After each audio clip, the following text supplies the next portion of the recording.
So let's talk a little bit about money.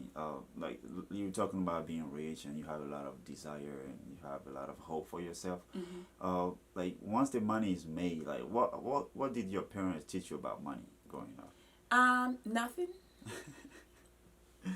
My parents didn't teach us nothing So about money. how did you learn how to budget? You know, money. School. When School. I went to Okay. school, we took a budgeting class, Okay. and when I went to school for a dental assistant, Mm-hmm. we had to take a budgeting class, and we had to learn from just basically numbers as with you being in the field of career that you Mm-hmm. choose to be in.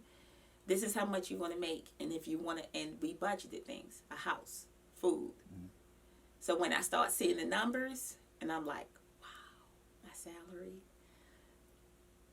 So It's not something's not right. yeah, something not right. Something has to be done about that. Like I just told my music consultant, I said, I'm tired of not having a lot of money so I can be able to do what I want to do.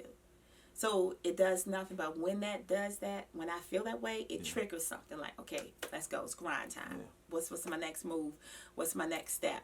What do I need to do now? So that's when you be like, okay, I need to get on top of things. Okay, so if you happen to get the amount of money you want to make, how are you planning to invest that?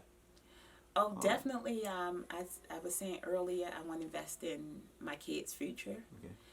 But again, I want to invest in stocks and bonds. I want to Okay. invest in my future, Okay. my retirement, Okay. important things like that that we sometimes as African American families don't teach our kids. Okay. My dad and my mom never taught us anything about finance. Okay.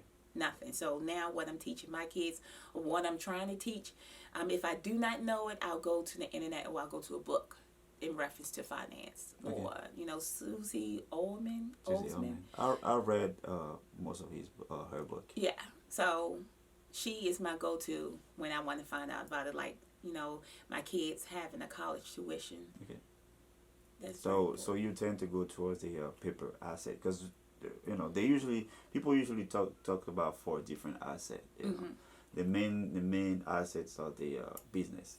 Right. Uh, you gotta have commodities Yes. like paper asset, Yes. and one of the biggest one too is the real estate. So Right. you not too in love with the real estate part of it. Um, it has crossed my mind. Yeah. It has crossed my mind. It's How about the commodities like gold, silver, and all of that? if it's making for instance, like in my brain, when I see stuff like I see a company like Pepsi, I'm like, that Pepsi been around for a long time. Or I always think behind the tables, like I wonder what the meeting is all about. Dang, it'd be nice if I could sit down on a meeting like that, or if I could sit with whoever's in charge of Pepsi, because we grew up on Pepsi. Yeah. It's been around for a long time. Mhm. Pepsi not only just had Pepsi, it has Pepsi products. So yeah, I think about gold. I think silver, all that stuff. But when you think about all that stuff, you got to have finances Yeah. to get into it.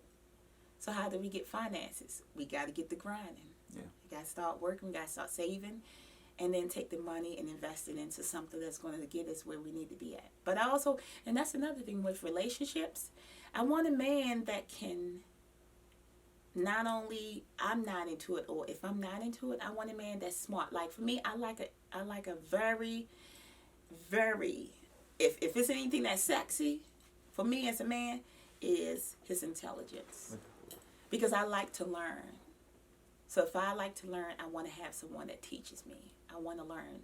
And if we don't know, we can go together and learn. We got to take a class, a month's worth of classes, or invest into something that's going to better our future. To me, that's sexy. Okay. That's love. You asked what was love.